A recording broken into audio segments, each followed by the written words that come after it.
Hello friends, तो आज हम चाइल्ड डेवलपमेंट एंड पेडागॉजी के और भी क्वेश्चन सॉल्व करेंगे। तो हम 16 क्वेश्चन चलिए देख लेते हैं। लेव Vygotsky social cultural perspective of learning emphasises importance of dash in the learning process. लेव वाइगोस्की का सामाजिक सांस्कृतिक अधिगम प्रक्रिया में डैश के महत्व पर जोर देता है। लेव वाइगोस्की जो है वो कल्चरल टूल्स की बात करते हैं, तो जो हमारा सेकंड ऑप्शन है वो सही हो जाएगा। कल्चरल टूल्स की बात करते हैं। इक्विलिब्रेशन ये नहीं होगा, ये भी नहीं होगा। जब हमारा कल्चरल टूल्स हो गया, लेव वाइगोस्की क्या कहते हैं? SCL social culture and language की बात करते हैं। अब अगला क्वेश्चन देख लीजिए, question number 17। In his theory of cognitive development, Jean Piaget explained cognitive structure in terms of dash। Jean पियाजे अपने संज्ञानात्मक विकास के सिद्धांत में संज्ञानात्मक संरचनाओं को डैश के रूप में वर्णित करते हैं। जीन पियाजे ने कौन सी थ्योरी दिया था? कॉग्निटिव डेवलपमेंट, संज्ञानात्मक विकास दिया था। और उनकी इस थ्योरी में जो है उन्होंने क्या किया था? स्कीमा क्या है? जब बच्चे प्रॉब्लम सॉल्व करते हैं तो उनके दिमाग में जो आइडिया आते हैं, या आप कह सकते हैं सिस्टमेटिक पैटर्न ऑफ थॉट और बिहेवियर, उसको हम स्कीमा कहते हैं। प्रॉब्लम सॉल्व करते हुए जो हमारे दिमाग में जो आइडिया आते हैं, तो ये ऑप्शन हमारा सही हो गया। अब अगला क्वेश्चन देख लीजिए। Pre operational stage in Jean Piaget theory of cognitive development characterises what. Jean पियाजे के संज्ञानात्मक विकास के सिद्धांत में पूर्व संक्रियात्मक अवस्था में विकास का मुख्य गुण क्या होता है? जीन पियाजे ने अपने क्या दिया था? प्री ऑपरेशनल की यहाँ बात हो रही है, उन्होंने 4 स्टेज दी थी अपने। एस से सोशल मोटर स्टेज, जो कि क्या आते हैं? बर्थ से 2 ईयर्स तक आते हैं। पी से प्री ऑपरेशनल स्टेज, ये प्री ऑपरेशनल स्टेज क्या होता है? 2 से 7 ईयर्स तक जो हमारा होता है वो प्री ऑपरेशनल स्टेज होता है। फिर उसके बाद थर्ड जो है कंक्रीट ऑपरेशनल स्टेज, एंड चौथा जो है फॉर्मल ऑपरेशनल स्टेज। कंक्रीट जो होता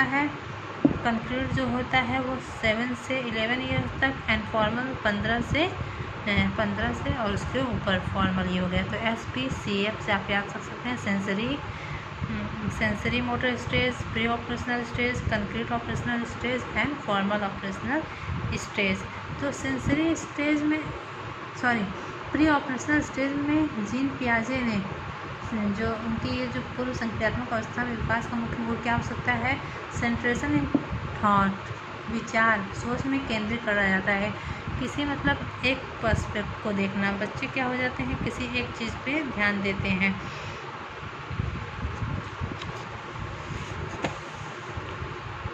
अगला क्वेश्चन देख लीजिए 19।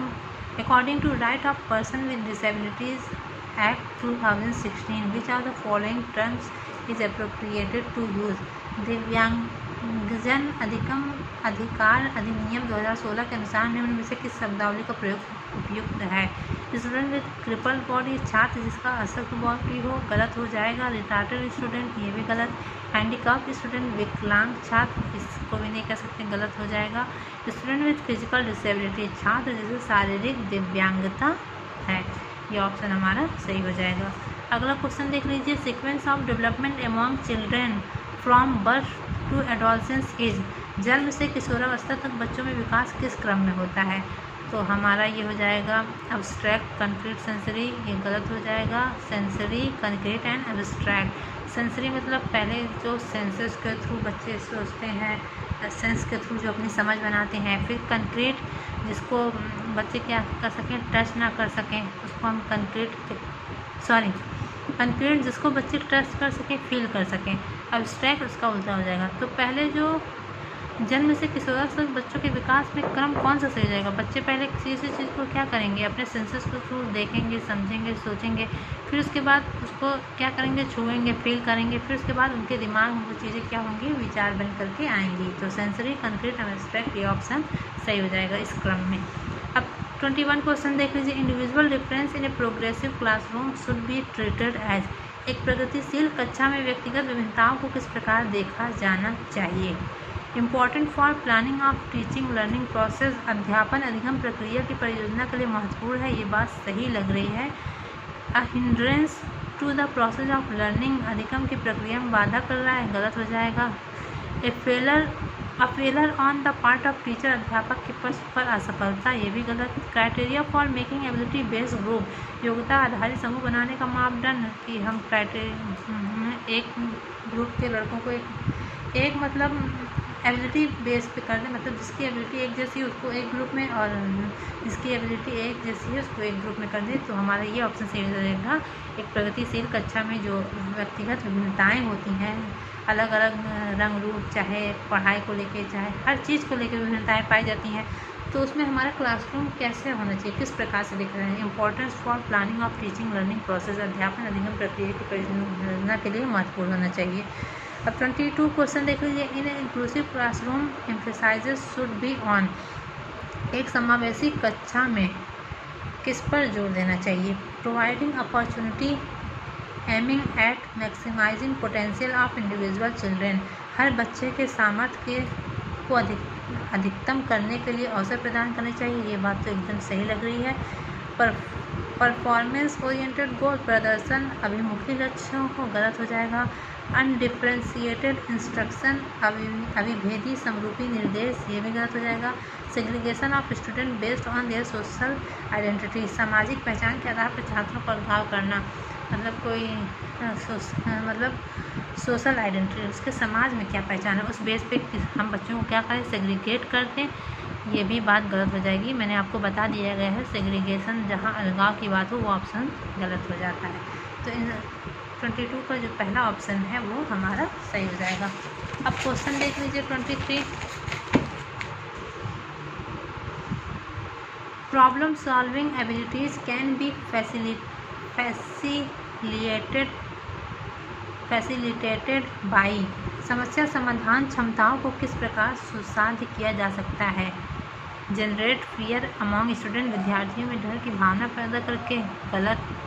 Focusing on drill and practice, लगातार अभ्यास और कार्यान्वयन पर जोर देकर लगातार अभ्यास करेंगे तो बच्चे वैसे ही बोर हो जाएंगे।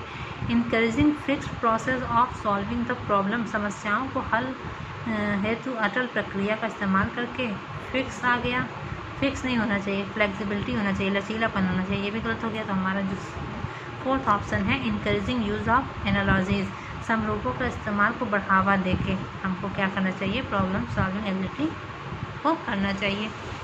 24 क्वेश्चन देख लीजिए। In order to address the needs of student who are facing learning difficulties, a teacher should not, अधिगम कठिनाइयों से जूझते छात्रों की ज़रूरतों को संबोधित करने के लिए एक अध्यापक को क्या नहीं करना चाहिए। देखिए यहाँ नोट दिया है कि क्या नहीं करना चाहिए।